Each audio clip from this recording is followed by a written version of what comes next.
우물가의 여인처럼 난 구했네. 헛되고 헛된 것들 찬양대회 광희 시작합니다. 우물가의 여인처럼 난 구했네. 헛되고 헛된 것들을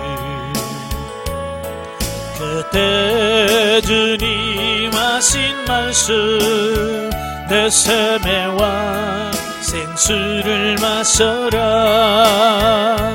오 주님 채우소서. 나의 잔을 높이 듭니다. 하늘 양식 내게 채워주소서. 넘치도록 채워주소서. 많고 많은 사람들이 차렸었네. 헛되고 헛된 것들을 주 안에 감추인 법에 세상 것과 난 비길 수 없네. 오 주님 채우소서. 나의 잔을 높이 듭니다. 하늘 양식 내게 채워주소서. 넘치도록 채워주소서. 내 친구야 거기서 돌아오라. 내 주의 넓은 뜸으로 우리 주님 너를 반겨 그 넓은 뜸에 안아주시리. 오 주님 채우소서. 나의 잔을 높이 듭니다. 하늘 양식 내게 채워주소서. 넘치도록 채워주소서. 아멘. 기도하겠습니다. 은혜로우신 아버지 감사합니다. 오늘도 우리를 사랑해 주셔서 훈련의 랑소로 인도하시고 로마서의 14장의 말씀을 같이 나눌 수 있도록 은혜 주셔서 감사합니다. 오늘도 말씀을 나눌 때 그 말씀들이 살아있는 말씀이요 생명의 말씀이 될 수 있도록 성령님 도와주옵소서. 시종을 맡겨오며 예수님의 이름으로 감사하며 기도합나이다. 아멘. 이 시간 우리 로마서 14장을 보도록 하겠습니다. 로마서 14장의 내용은 이제 성도 간의 비판 금지와 덕을 세움에 대한 권면의 내용이에요. 그러니까 로마서 12장부터는 뭐예요? 우리 삶의 실제적인 부분을 다루고 있잖아요. 그 중에서 이제 14장, 15장에서는 구체적으로 이제 교회 안에서 발생될 수 있는 여러 가지 문제들을 다루고 있어요. 자, 그 중에 이제 첫 번째 1절부터 12절까지 보면 판단하지 말 것에 대한 권고입니다. 자, 14장, 15장에서는 보다 구체적으로 로마 교회 안에서 일어난 그 유대 출신 성도와 이방인 출신 성도 간의 분쟁의 원인이 된 일련의 문제들을 해결하는 방책에 대해서 기록을 하고 있습니다. 예, 사실 그 유대인들과 그 로마 사람들, 헬라 사람들이죠.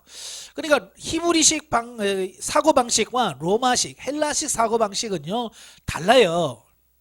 지금도 그러죠. 동양 사람하고 서양 사람들의 사고방식이 많이 차이가 나요. 그러니까 이 사고방식이 다르다 보니까 만나면 어떻게 되겠어요? 예? 자연적으로 부딪히는 부분이 많겠죠. 특별히 이제 종교적인 부분도 더 그렇습니다. 근데 종교적인 부분들도 참 어려워요. 그러니까 이방인 출신도 교회 안에 들어왔어요. 유대인들도 교회 안에 들어왔어요. 그러니까 로마 교회는 이 둘이 만나니까 어떻게 했어요? 힘들 수밖에 없는 거예요. 예, 그래서 많은 문제가 발생할 수밖에 없었고, 이제 사도 바울은 고민하면서 이 부분을 어떻게 해결할 수 있을까? 그래서 나름대로 그 해결책에 대한 부분을 로마서에서 기록을 해서 보냈다라고 이렇게 볼 수 있겠어요. 예, 그래서 이 문제들은 그 행위 자체가 선악과 전혀 상관없고 또 특별히 성경에서 하라 하지 말라라고는 언급도 없는 그 아디아포라에 관한 문제입니다. 자, 우리가 이제 아디아포라라고 하는 말은 뭐냐면 성경에서 명확하게 이렇게 하라 이렇게 하지 말라라고 말씀하고 있지 않는 부분들, 이런 부분들을 말합니다. 그러니까 성경은 진리의 말씀이지만 성경에 다 기록할 수는 없잖아요. 그지? 예, 하라 하지 말라고 일일이 다 구분할 수는 없어요. 그래서 진리적인 부분에서는 분명하게 이렇게 해라 하라 말라 이렇게 분명히 말씀해요. 그래서 성경에 보면 하나님께서 우상숭배하지 말라, 이게 진리적인 부분이에요. 그래서 우상숭배하지 말라고 안 해야 되죠. 하면 이제 거기에 대한 하나님의 징계가 따르는 거죠. 왜? 진리니까 그래요. 그래서 성경에서 하라고 하면 하고 하지 말라 그러면 안 해야 돼. 그래서 진리는 알레데이아라고 하잖아요. 예, 그래서 진리는 변하지 않아요. 그래서 반드시 지켜야 할 것들이에요. 근데 이제 아디아포라라고 하는 말은 성경에 분명하게 이렇게 해라 저렇게 해라라고 말씀하고 있지는 않지만 삶 속에서 분명히 갈등을 일으킬 수 있는 여러 요소들을, 그런 걸 말하죠. 사실 교회 안에서 많은 문제가 있어요. 그런데 교회 안에라든지 이런 문제에서 진리 때문에 싸운 적이 많을까요? 아니에요. 진리 때문에 싸운 적은 거의 없어요. 물론 역사적으로 보면 이단과의 싸움은 뭐예요? 이건 진리적인 싸움이죠.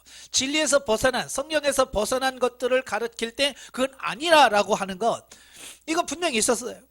그 초대교회에서부터 계속 그런 부분들은 있어 왔어요. 사도 바울도 그의 서신서에서 보면 계속해서 유대주의 율법자애들 또 영지주의자들 이런 자들이 교회에 들어와서 막 교회를 혼란스럽게 했을 때 사도 바울이 그런 부분에서는 아니라고 분명히 말씀하잖아요.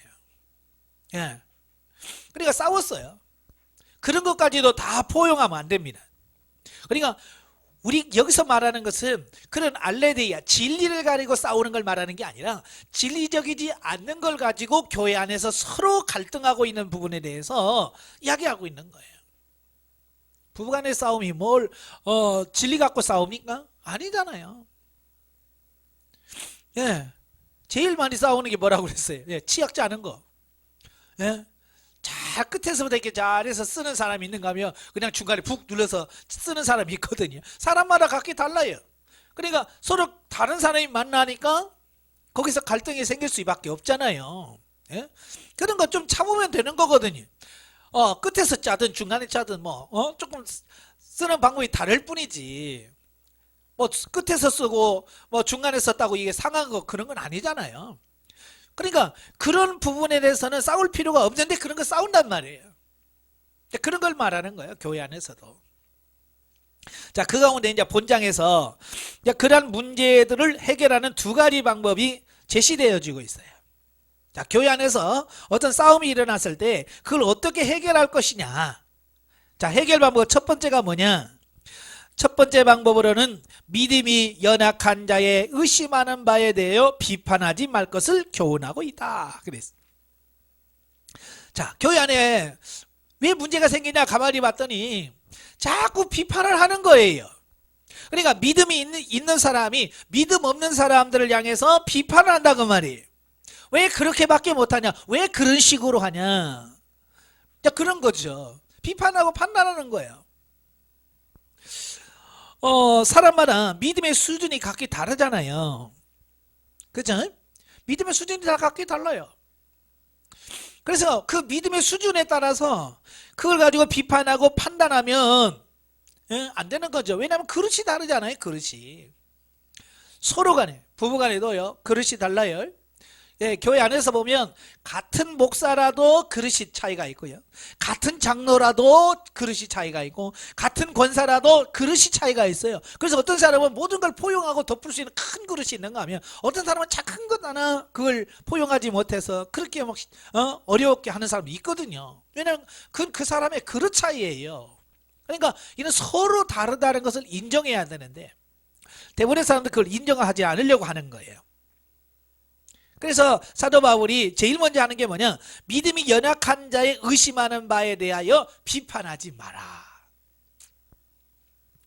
자, 당시 이제 로마 교회 교인 중에는 이제 시장에서 매매되는 대부분의 짐승의 고기가 이교신들에게 바쳐졌던 우상 제물이었기에 이를 꺼림칙하게 생각하여 아예 채식만 하는 사람들과 유대교에 속해 있을 때처럼 안식일이나 절기 등을 지키는 것을 아주 중요하게 여기는 사람들이 있었다는 거예요. 예. 그러니까 이 뭐라 그럴까 정통으로 이 정식으로 어떤 걸 이런 걸 이걸 중점적으로 다루신 분들이 있어요. 지금도 이스라엘에 가면 유대인들이 있는데요. 유대인 중에서요 두 종류가 있어요. 정통 유대인이라고 그래요. 정통 유대인은 뭐냐면 지금도 까만 옷 입고요. 남자들은 이제 빵떡 모자 하나 쓰고요.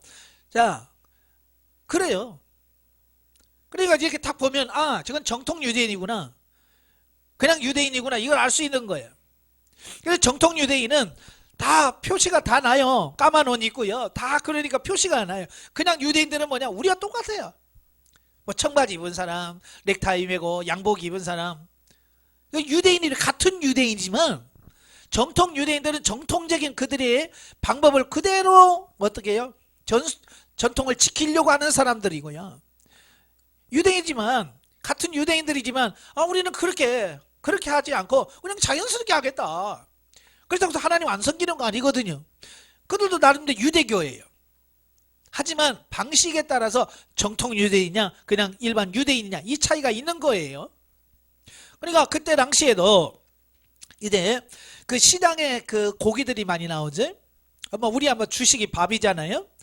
그렇지만 이스라엘 사람들이나 이런 사람들은 이제 주식이 고기예요. 고기. 양고기라든지 소고기라든지 염소 이런 것들을 먹으면서 산단 말이에요.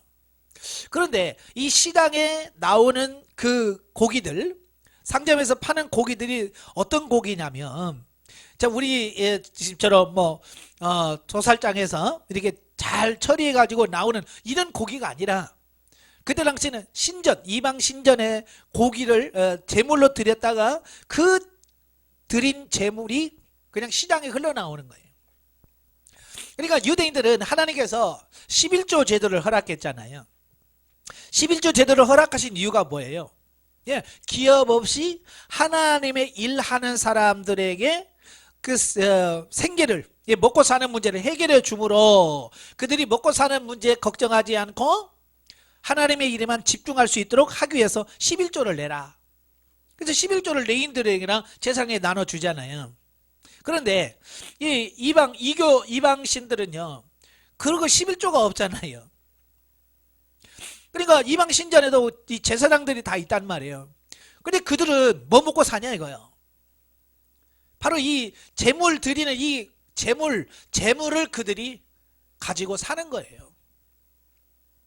그런데 그들이 그 제물이 이방 신에게 드리는 제물이 너무 많은 거예요. 그러니까 제사장들이 그 고기만 먹을 수는 없잖아요. 그러니까 그 제물 들어온 것 중에서 자기가 먹을 거 일부를 남겨놓고 나머지는 다 시장에 내는 거예요. 예, 그래서 제물을 돈으로 바꿔 쓰는 거죠. 그러다 보니까 시장에 나오는 고기는 보면 바로 이 우상신전에서 제사 드렸던 그 고기들이 다시 시중에 나와서 판단 말이에요. 그러니까 시중에 나온 고기는 섞여 있는 거죠. 그러니까 이 믿음 있는 사람들 중에서 특별히 그 부분에서 꺼림칙 하시는 분들이 계시는 거예요. 고기를 사먹는 게 꺼림칙한 거예요. 그래서 아예 나는 시중에 나오는 고기 안 먹어. 이게 우상의 제물이었는지 알 수가 없으니까 나는 아예 안 먹겠다 해서 아예 고기는 입에도 안 대고 채식만 하는 사람이 있었어요. 대단한 사람들이 있죠. 자, 그런 사람들이 있었고요. 또 유대교에 속해 있었을 때처럼 안식일이라든지 절기 이런 것들을 아주 중요하게 철저하게 지키는 사람이 있었어요. 정통 유대인들이라고 할 수 있겠죠. 자, 이런 사람들의 입장에서 다른 사람들 그렇게 하지 않은 사람을 봤을 때 어떻게 하겠어요? 예, 요즘은 나이롱 신자라고 그러죠. 저건 나이롱이야 저거. 그런 것처럼 그들의 입장에서 바라봤을 때는 어때요? 그렇게 하지 않은 신도들을 바라봤을 때 저건 신앙도 아니야. 저건 믿음도 있는 게 아니야. 라고 판단할 수밖에 없었다는 거죠. 자, 그런 정통을 중요하는 게 하는 사람이 있었고, 또 한편으로는 이러한 문제들에 전혀 구애됨 없이 자유롭게 신앙생활하는 사람도 있었다는 거예요. 예? 지금도 현대 유대인들처럼 꼭 옷을 그렇게 입어야 되냐, 꼭 그렇게만 입어야 되냐? 아니, 자유롭게 입을 수 있잖아. 예, 그래서 자유롭게 옷 입고 생활하면서 하나님 섬길 수 있잖아 라고 하는 유대인도 있단 말이에요. 그때 당시도 마찬가지, 로마 시대에도. 그러니까 전통에 꽉 매여서 신앙생활하는 성도가 있는가 하면 자유롭게 신앙생활하는 성도가 있단 말이에요. 근데 이 둘이 만나면 서로를 이해를 못하는 거예요. 예, 상대방을 이해하면 되는데 서로를 이해를 못하는 거예요. 그러니까 서로 갈등을 할 수밖에 없는 거예요. 그래서 문제는 이들이 서로의 행동을 이해하지 못함으로 인하여 분쟁하는 데 있었다는 거예요. 그냥 자기가 하고 싶은 대로 하고 놔두면 되는데 왜 그런 식으로 하냐, 그래가지고 되겠냐, 이런 거죠. 즉 보다 금욕적이고 철저한 신앙의 소유자들은 그렇지 못한 자들을 비판합니다. 예? 그리고 또 자유로운 신앙을 가진 사람들은 그 반대로 그 전통에 매여 있는 사람을 업신여긴 거는 겁니다. 예. 그러니까 둘이 만나면 어떻게 돼? 서로 갈등하고 분쟁할 수밖에 없는 거예요. 왜 그런 식으로 사냐? 예? 전통을 지키는 사람들은 자유롭게 신앙생활 이해가 안 되죠. 왜 그렇게밖에 못하냐 이거죠. 그런데 자유로운 신앙을 가진 사람들은 뭐라고 하겠어요? 아, 왜 이렇게 어렵게 매여가지고 그래? 지금 자유를 주셔서 하나님이 자유를 주셨는데 왜 그렇게 매여 사느냐? 라고 좀 자유하라고 말씀할 수 있는 거죠. 지금도 마찬가지. 영성훈련을 맡고 있는 분들 중에서도 이 좀 자유로우신 분들은 그 좀 매여 있는 분들에게 좀 자유해 라고 말합니다. 그러나 아직도 영성훈련 받으면서도 옛날 그 정통을 준수하신 분들은 뭐예요? 그 자유로운 분들은 이해를 못하는 거죠. 왜 그런 식으로 그렇게 해서 영성이 되냐? 그렇게 말하는 거 똑같은 거예요. 그러니까 이 둘이 만나면 답이 안 나오는 거죠. 예, 서로 다르다고 하니까. 그래서 사도 바울이 야, 판단하지 마라 제발. 서로 그렇게 판단하지 말라는 거예요. 자, 이에 대해서 바울은 하인을 판단할 권이 제 주인에게 있음을 예로 듭니다. 그 두 부류의 사람들을 모두 하나님께서 세우셨기 때문에 하나님께서 그들을 판단하실 것을 강조하면서 서로 업신여기거나 판단하는 일을 그치라고 권고하고 있습니다. 예. 그러니까 종을 판단하는 건 누가 하는 거예요? 왜 주인이 판단하는 거죠. 그러니까 그때 당시에는 노예가 있었잖아요. 그러니까 노예를 사와요. 자, 노예를 사왔을 때 주인이 자기 마음에 드는 노예를 사올 거 아니에요. 그죠? 근데 옆에서 아니 왜 그런 노예를 사냐. 자, 그렇게 판단은 내 마음인데 왜 그걸 당신이 그러냐 라고 할 수밖에 없잖아요. 그죠? 그 주인의 마음이에요. 주인이 어떤 종을 내가 살 거냐, 그 주인이 하고 싶은 걸 따라서 사올 수 있는 거거든요. 그러니까 그걸 판단할 수 있는 권한은 주인에게 있다. 마찬가지로 우리 성도들을 판단할 수 있는 권한은 우리에게 있는 것이 아니라 하나님께 있다. 그 얘기를 하고 있는 거예요. 사실 우리는 판단할 권한을 우리에게 주신 적이 없잖아요. 하나님만이 판단할 수 있는 부분인데 우리는 그 하나님만이 알 수 있는 그 판단을 우리가 지금 하고 있는 거죠. 자, 그리고 보다 중요한 것은 어떤 것이 옳고 그르냐의 문제가 아니라 이들 모두가 그 일을 주를 위하여 혹은 주께 감사하며 하는 것임을 언급했다라고 하는 거예요. 그러니까 서로가, 그러니까 금식을 하는 자도 주를 위해서 금식을 하고 금식 안 하고 잘 먹고 하는 사람도 주를 위해서 한다 그 말이에요. 그러니까 어쨌든 방식은 다르지만 서로가 뭐예요? 주를 위해서 한다 그 말이에요. 주를 위해서. 그러니까 이제 우리 교회 안에서도 그러죠. 좀 금욕주의, 그래 전통을 좀 주장하시는 분들은 지금도 고난주간 되면 어떻게 해요? 꼭 금식하지요? 예, 금식합니다. 그리고 금식 안 하는 성도들을 판단하죠. 고난주간에 금식도 안 하고 막 먹고 그런다고 막 판단합니다. 자, 그러나 그렇다고 해서 금식 한 사람은 정말 하나님 신앙생활 잘하는 거고, 금식 안 하신 분들은 하나님 잘 안 섬기는 겁니까? 아니잖아요. 자기의 방식대로 하는 거예요. 그러니까 금식했다고 하나님께서 잘 받으시고 안 했다고 미워하고 그건 아니란 말이에요. 그건 자기들 생각이지 하나님은 절대 그렇게 생각하지 않는다 그 말입니다. 아시겠죠? 예.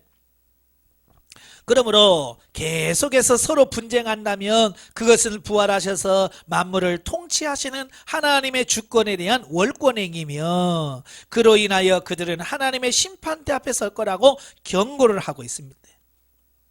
예. 판단하는 것은 누가 하신다고요? 하나님만 하시는 거예요. 하나님만이 하실 수 있는 것을 내가 하면 월권행이죠. 그렇죠? 예. 그래서 우리가 서로 판단하지 말라는 거예요. 왜? 하나님이 하실 거라는 거예요. 따라서 바울은 이러한 문제는 하나님 앞에서 개인의 신앙 양심에 맡기고, 믿음이 강한 자는 믿음이 약한 자 같은 성도로서 받아들여 저들의 연약한 부분을 충분히 이해하면서 그리스도 안에서 한 지체된 자로서 사랑으로 교제해야 함을 권면하고 있다라는 거예요. 처음부터 신앙생활 잘하는 사람 어디 있어요? 그죠? 우리도 뭐 처음부터 잘했나요? 아니잖아요. 다 성장해 가면서, 신앙생활 하면서 믿음이 들어가면 거기에 따라서 삶이 달라지고 생활이 달라질 거 아니에요. 그죠?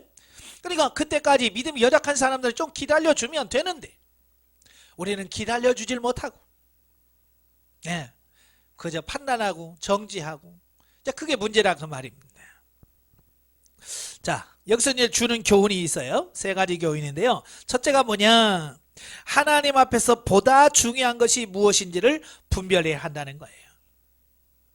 그러니까 진리냐, 그렇지 않으냐.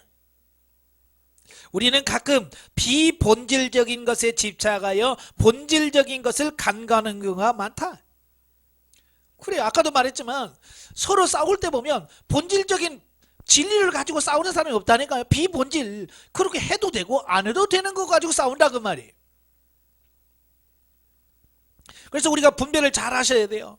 어떤 형식도 중요하지만 내용도 중요한 거예요. 예, 또 내용도 중요하지만 또 형식도 중요한 거거든요. 예, 어느 분하고 상담을 하면서 그분이 그래요. 예, 자기는 가정에서 예배 드리면 꼭 부부싸움 한대. 그래서 아니 왜 싸우냐 그랬더니 남편이 예배 드리는 태도가 마음에 안 든다는 거예요. 그러니까 자기는 주일에 교회에서 예배 드리듯이, 그죠? 양복 입고 넥타이 메고 이렇게 참 막 차려 입고 예배 드리는 걸 원하는데, 남편은 예배 드리자고 그러면 양말도 안 신고 앉아서 있고요. 그러니까 막 속상한 거예요. 그래서 그거 가지고 뭐라고 하는 거죠?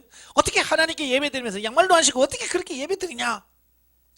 그런 남편은 아니 예배 드리면 되지, 그게 뭐가 중요하냐? 이제 그렇게 싸운다는 거예요. 그래서 좋게 은혜롭게 시작하려고 가정 예배 드렸다가 결론은 싸우는 걸로 끝난다는 거예요. 그래서 아니 그거에다 왜 이렇게 신경 쓰냐? 하나님께서 양말 신었다고 예배 받고 양말 안 신었다고 안 받는 거 아니지 않느냐? 일단 예배 드리는 그 자체가 중요한 거 아니냐? 예? 나중에 그래도 믿음 예배를 자꾸 드리다 보면 어느 순간에 믿음이 들어가면 예배 시간에 그래도 양말은 신고 옷은 이렇게 제대로 갖춰서 예배 드리는 게 좋겠구나. 어느 순간에 남편이 깨달아지면 그렇게 할 거라는 거야. 그때까지 좀 기다려주면 되는 걸.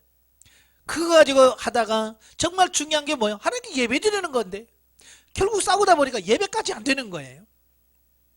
그러니까 본질적인 부분 가지고 다 싸워야지 이렇게 비본질적인 부분 가지고 싸우면 안 된다 그 말이에요. 두 번째는 우리의 모든 일의 목표가 주께 있음을 명심해야 한다. 예?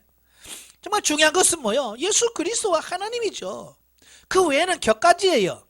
그게 중요하지 않는 거예요. 근데 우리 중요한 예수 그리스도를 붙들어야지 다른 걸 붙들면 안 된다는 얘기예요. 세 번째는 남을 판단하거나 업신여겨서는 안 됨을 깨달아야 한다. 예.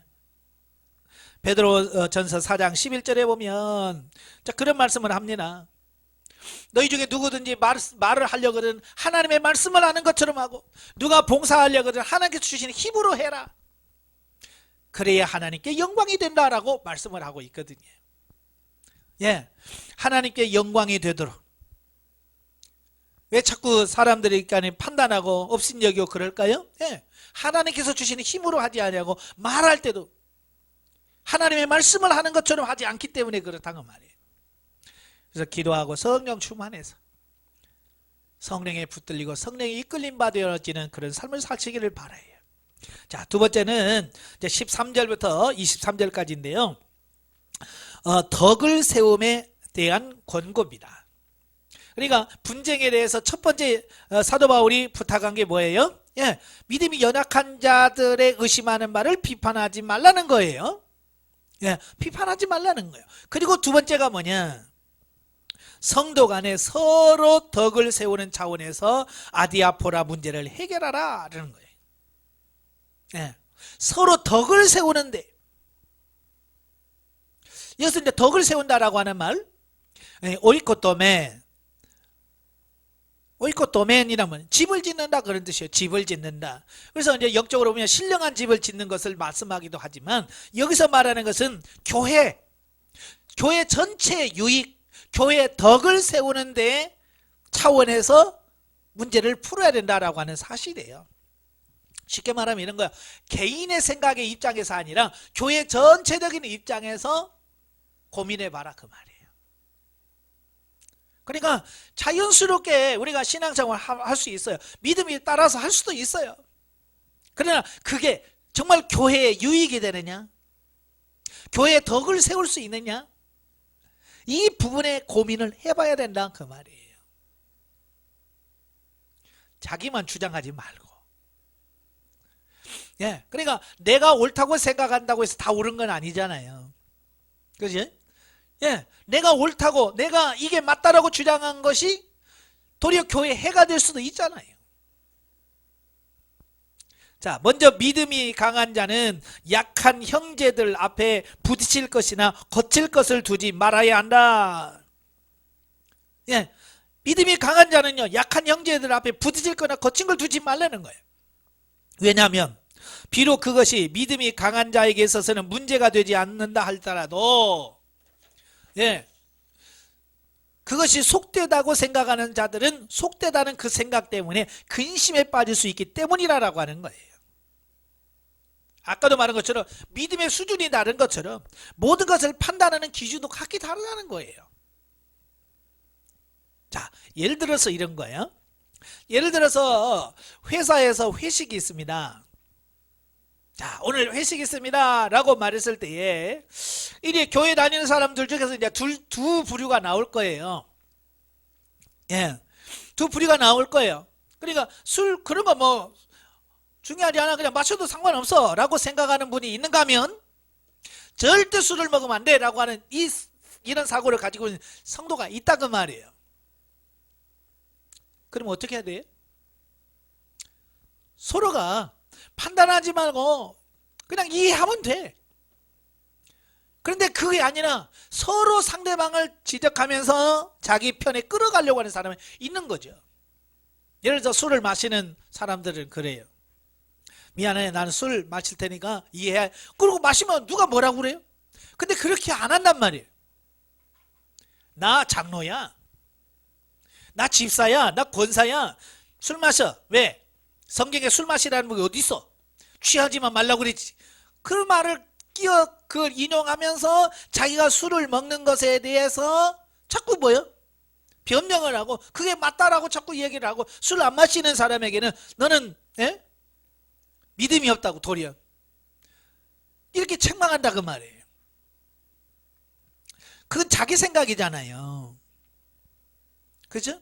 그러나 술을 전혀 입에 대지 않은 그런 사람들은 뭐라고 생각하겠어요? 그런 사람들을 향해서 뭐라고 생각하겠어요? 아우, 저거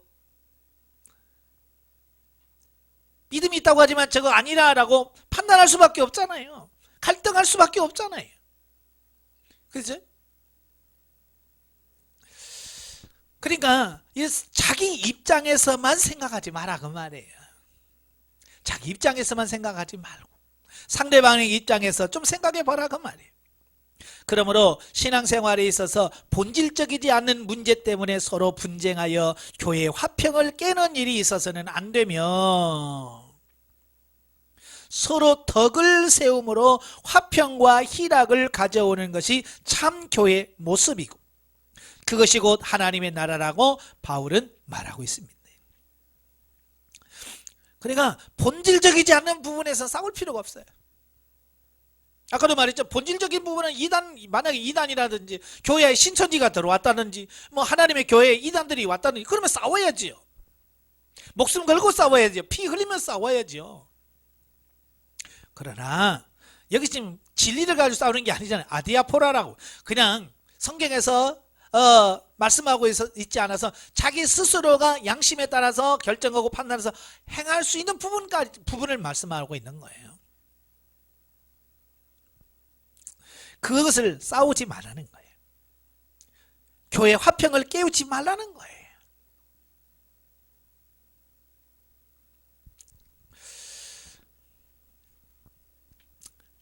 나아가 그리스도인은 그리스도의 구속의 은혜를 힘입어 율법의 정죄에서 벗어났으므로 모든 영역에서 자유할 수 있으나 그 자유는 하나님 앞에서만 스스로 가질 것이며, 네, 우리가 예수 그리스도를 믿음으로 우리는 자유함을 얻었습니다. 그렇죠? 율법에서 자유를 얻었어요. 그러나 그 자유라고 하는 것은요, 내 마음대로 막 해도 된다는 말이 아니에요. 내가 자유하다는 말은 하나님 앞에서 자유하다는 얘기죠. 그냥 세상에서 내 마음대로 살아도 된다는 말은 절대로 아니에요. 내 자유로 다른 사람들에게 걸림돌이 되면 안 됩니다. 내 자유 때문에 상대방의 사람에게 시험이 든다면 그것은 더 이상 자유가 아니죠. 이 자유의 개념을 정말 잘 우리가 이해하십니다. 예, 그 자유는 혼자서만 누려요. 혼자서만. 또 교회 안에서는 건덕을 위하여 형제에 대하여 대사랑과 섬김의 정신으로 배려함으로써 자신의 자유를 스스로 제한하여 하며, 자, 이게 중요한 겁니다. 누가 이렇게 하지 마 라고 하는 것이 아니라 스스로가 이렇게 하면 교회 유익이 안 되는구나, 이렇게 하면 교회 덕이 안 되네 라고 해서 스스로가 알아서 분별해서 그칠 건 그칠 수 있어야 돼. 예. 그러니까 내가 안 하니까 상대방이 말하게 되죠. 예. 그러면 또 짜증내고 신경질 냅니다. 왜 그런 거 신경 쓰냐고? 자, 그러면 싸울 수밖에 없지요. 그러니까 제일 중요한 게 뭐냐면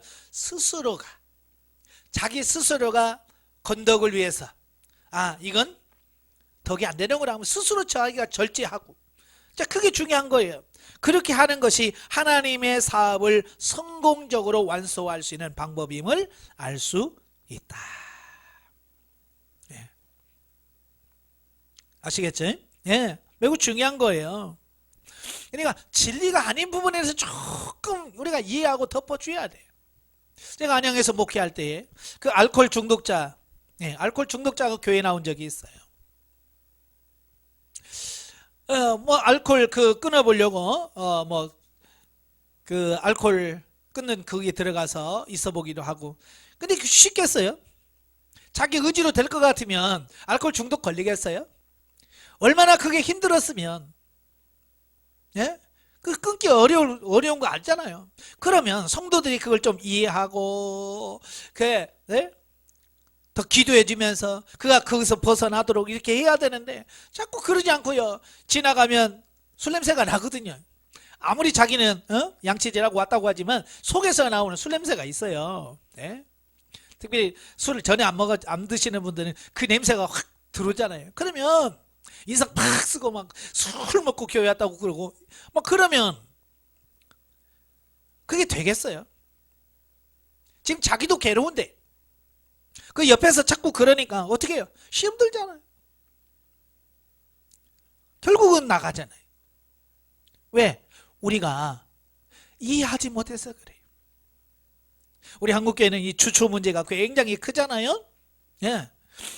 교회에서 술 먹으면 안 된다. 자, 그런 게 있어요. 자, 그것은 우리 한국에 기독교 복음이 들어오면서 선교사님들 우리나라에 들어와서 보니까 완전 술, 담배 쩔어서, 그때요, 우리나라 그때 평균 수명이 40 몇 세요? 50살을 못 넘어갈 때가 못 넘어갔습니다. 평균 수명이. 선교사들이 와서 보니까 아침부터 술에 쩔어있지, 담배에 쩔어있지요. 술 먹으니까 가정폭력이 일어나죠. 이 가정이 아닌 거예요. 그 선교사 입장에서는. 그래서 이 선교사는 고민하면서 이거 어떻게 하면 이 민족을 살릴까? 고민하다가 이거 끊어야 되겠다. 예. 이걸 끊어야 되겠다라고 해서 교인이라면 술, 담배 하지 마라. 이렇게 강력하게 나갔던 거예요. 우리나라의 그 문화와 생활 문화와 밀접한 관계를 맺고 있는 거예요. 왜? 그렇게 하지 않으면 우리 사람들이 살 수가 없을 것 같아서. 그래서 선교사들이 우리 한국에 들어와서 이 주초 문제를 아주 강력하게, 그러니까 주초 문제, 도박, 이 세 가지 우리 한국의 문제였거든요. 그래서 이 세 가지를 끊어라. 그래서 교회와 술 끊고 와. 이제 그렇게 되어진 거거든요. 이제 그런데 그게 이제 역사적으로 쭉 진행되면서 이제 아예 이제 교회 다니면 술 안 먹어야 된다. 뭐 이런 걸로 딱 우리 이제 인식이 다 돼버려 있잖아요.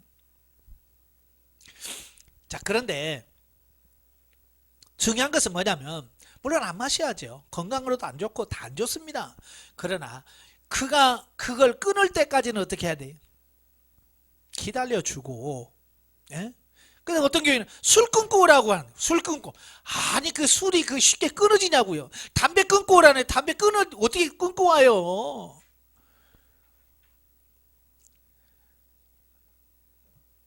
교회 다니면서 믿음이 생기면 끊을 수 있는데. 그래서 제가 그래, 아니, 담배 핀다고 지옥 갑니까? 술 마신다고 지옥 가는 거 아니잖아요. 좀 인내하고 좀 기다려 주라고. 뭐 술 먹고 담배 피는 걸 정당화하려는 게 아니라, 그러니까 믿음 있는 사람들은 믿음 없는 사람을 좀 이해하고 좀 감싸주고 기다려 줄 수 있는 부분이 필요하다. 예. 그리고 술 마시고 담배 피는 사람은, 야, 성경에 담배 피는 말 없더라. 술을 뭐 취하지 말라고 했지, 먹지 말란 말은 없더라. 자꾸 이런 식으로 변명하지 말고, 내가 믿음이 없어서 아직 못 끊었다. 그걸 인정하고, 예, 자기 때문에 하나님의 영광 가리면 안 되잖아요. 교인들뿐만 아니라 세상에 예수 안 믿는 사람도, 교회 다니는 사람 술 안 먹고 담배 안 피다는 거 다 알아. 근데 술 먹고 예수 믿는다고 하면서 술 먹으면 사람들이 그러잖아. 왜 예수 믿는 사람이 술 먹냐? 라고. 예수 안 믿는 사람이 뭐라고 할 거란 말이에요. 그 하나님의 영광 가리우는 거거든요. 그지? 그러니까 건덕이라고 하는, 덕을 세우는 부분이라는 것은 바로 그런 부분들이에요. 내가 어떤 행동을 함을 통해서 교회의 이름이, 하나님의 이름에 먹칠이 된다면 이건 덕이 안 되는 거거든요. 이런 부분들을 우리가 조심하셔야 돼요. 자, 여기서 주는 교훈이 뭐냐? 첫째, 우리는 신앙 공동체 내에서 영적으로 연약한 지체들을 돌보아야 한다. 돌보아야 돼. 내 기준에 맞춰서 정지하고 판단하지 말고, 술을 안 마시는 분들은 술 마시는 분들을 이해하고 하면서 기도해 줄 수 있는 어떤 그런 부분이 필요하다, 그 말이에요.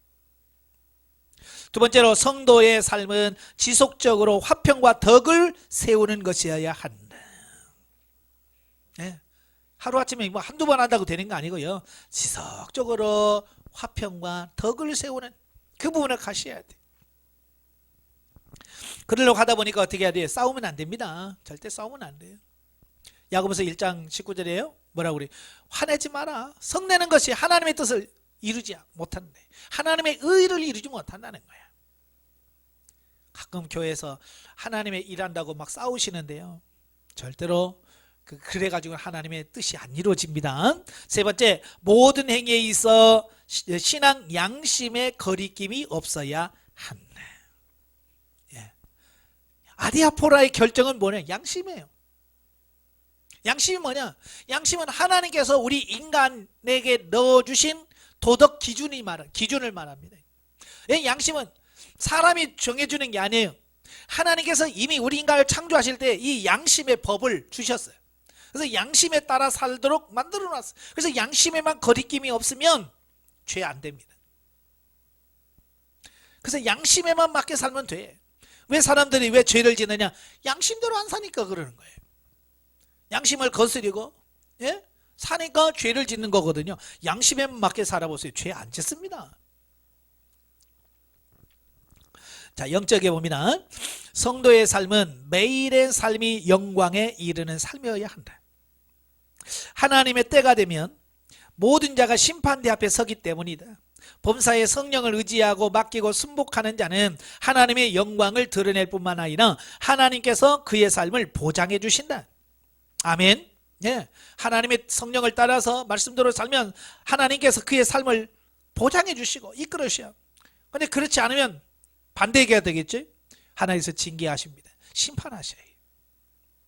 각 개인마다 영적인 차이가 있다. 예, 이게 중요한 거예요. 사람도 보면 다 차이가 있잖아요. 나이가 차이가 있고 또 나이가 같더라도 세대 차이가 네. 생각하는 가치 기준의 차이가 있어요. 다 달라요. 그러나 자기의 믿음의 분량대로 말씀을 지킬 때 하나님께서는 그 사람의 수준에 맞게 의로 인정하신다. 네. 그러니까 5살짜리는 5살짜리답게 살아야 돼. 10살짜리는 10살답게 살고 20살짜리는 20살답게 살고 40살은 40살답게 살고 70은 70살로 살아야 돼. 그게 잘 사는 거예요. 문제는 뭐냐? 나이는 30인데 이제 뭐야 10대처럼 산다는 이거 안 되는 거예요. 성령의 지시에 따른 경건의 훈련은 영적 신분에 맞는 자신감과 담대함을 갖게 한다. 예, 우리가 어디 가서 담대할 수 있는 것이 뭐냐? 내가 하나님의 말씀대로 살아갈 때 담대할 수 있는 거예요. 그렇게 사라지길 바랍니다.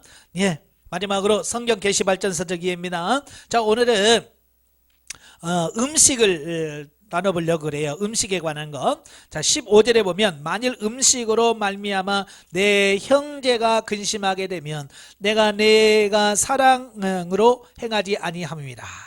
그리스도께서 대신하여 죽으신 형제를 내 음식으로 망하게 하지 마라. 그랬죠? 또 20절에 보면 음식으로 말미암아 하나님의 사업을 무너지게 하지 말라 그랬어요. 예, 음식 먹고 사는 거 아주 중요합니다. 예? 그러나 그것 때문에 형제가 시험 들면 안 된다. 예, 그래서 이제 음식에 대한 부분을 보겠는데요. 자, 국어사전에 보니까 음식이 뭐냐? 사람이 먹고 마시는 것을 모두 가리키는 식생활 용어다. 예, 우리가 세상에 살려면 마실 수 마셔야 되고 먹어야 되거든요. 그러니까 먹고 마시는 것을 가리키는 모든 용어, 식생활 용어를 음식이다라고 표현합니다. 자, 히브리어에 보면 오켈이란 말 있어요. 오켈. 식사라는 얘기, 식사. 또 마존이란 말은 음식, 레헴은 빵, 떡이란 말입니다. 우리가 잘 아는 베들레헴은 떡집, 빵집, 그런 뜻이거든요. 네. 그 다음에 헬라어는 이 히브리어를 오켈, 마존, 레헴을 번역한 게 이제 브로마, 트로페라고 말하는데 모든 이제 먹을 수 있는 음식을 가리킬 때 쓰는 용어들이에요.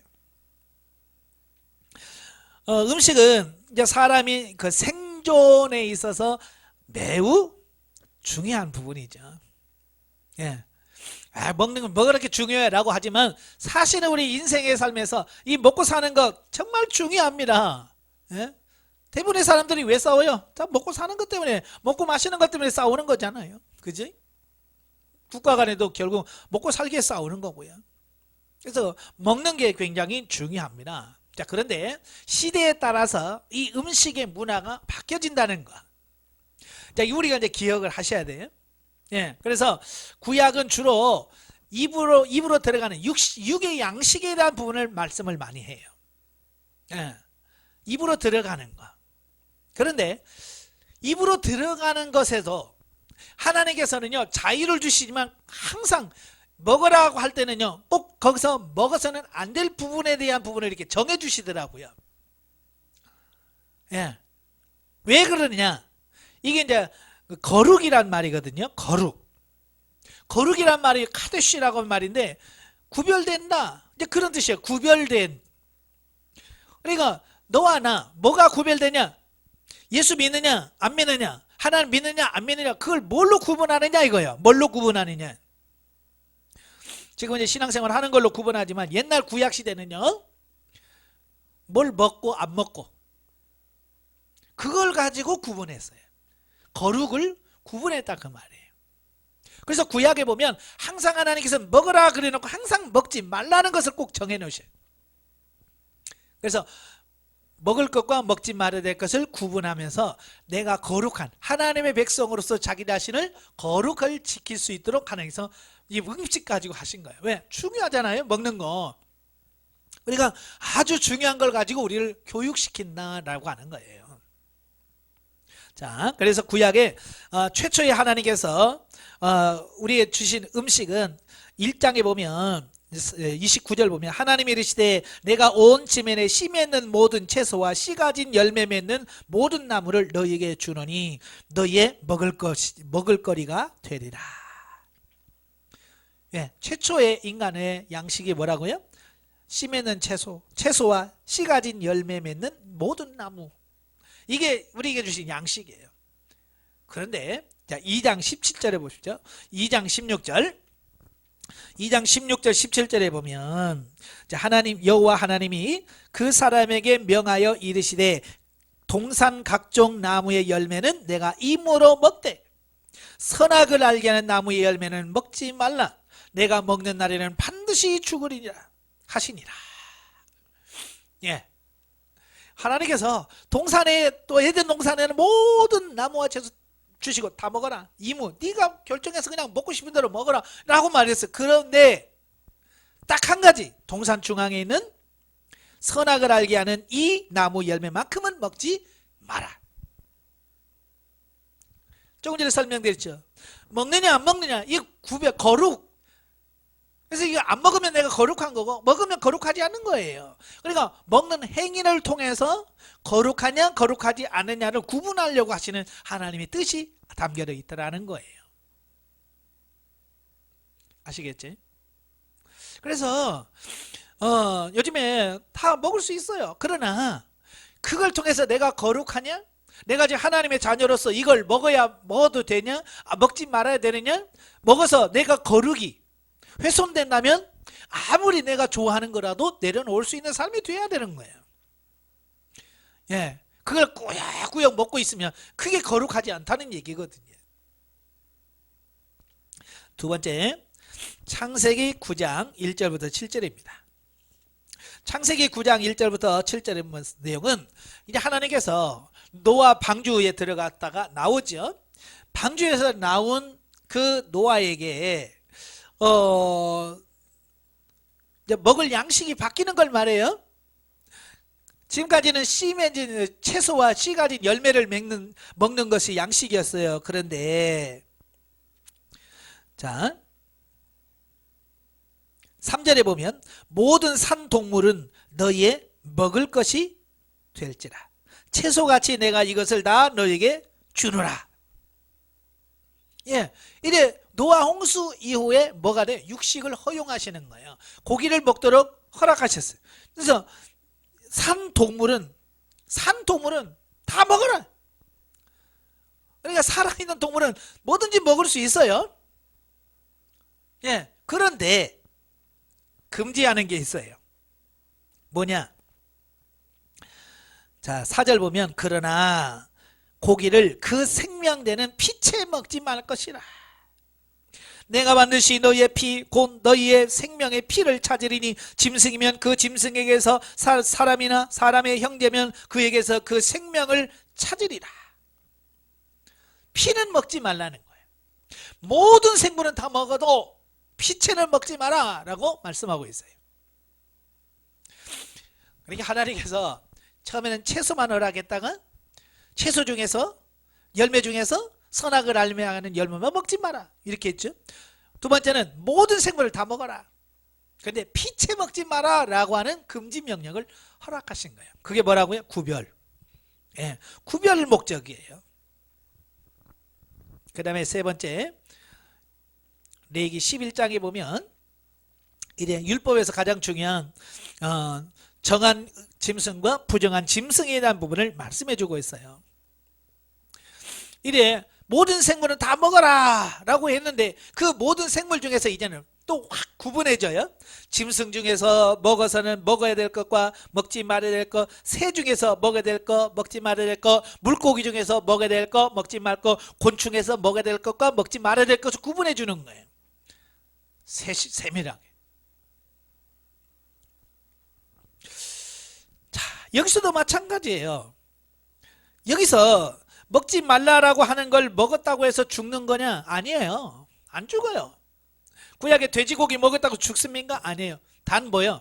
거룩하지 않다는 거예요. 구별되지 않는다는 거예요. 하나님의 백성에서 구별되지 않는다는 거예요. 이렇게 구약에서는 먹을 것, 육신의 양식에 대한 말씀을 하면서 육신의 양식을 이야기하면서 항상 뭐예요? 먹을 것과 먹지 말아야 될 것을 하나님께서 어떻게 하셨어요? 갈라놓으셨어요. 구분해 주셨어요. 그 이유는 거룩. 거룩하냐 거룩하지 않느냐는 기준이에요. 그러면서도요, 신명기 8장에 가면, 신명기 8장 3절에 가면 이제 하나님께서 먹을 양식이 변화될 것에 대한 예언을 해 주셨어요. 자, 8장 3절에 보면 너를 낮추시며 너를 줄이게 하시며 또 너도 알지 못하며 내 조상에게도 알지 못하며 마땅한 만나를 내게 먹이신 것은 사람이 떡으로만 사는 것이 아니요 여호와의 입에서 나오는 모든 말씀으로 사는 줄을 내가 알게 하려 하심이라.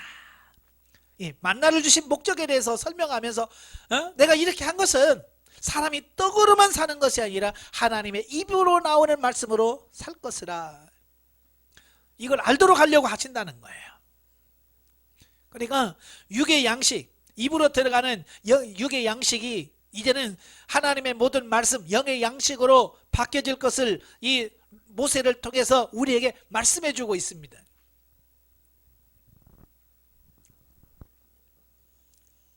자, 그 말씀이 어디에서 이루어집니까?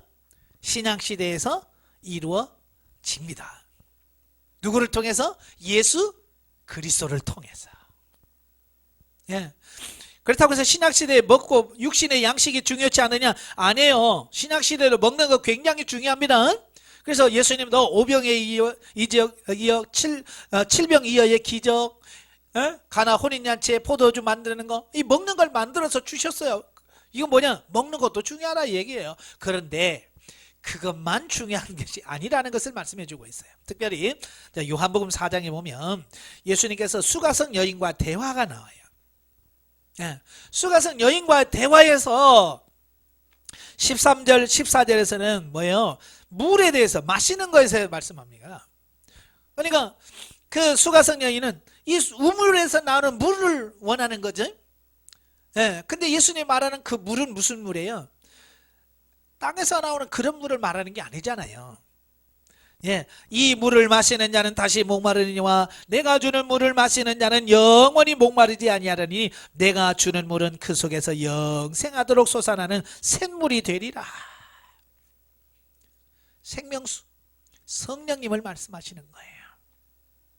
이제 우리가 마시는 건 입으로 들어가는 음료가 아니라 이제는 성령님을 마시는 거예요.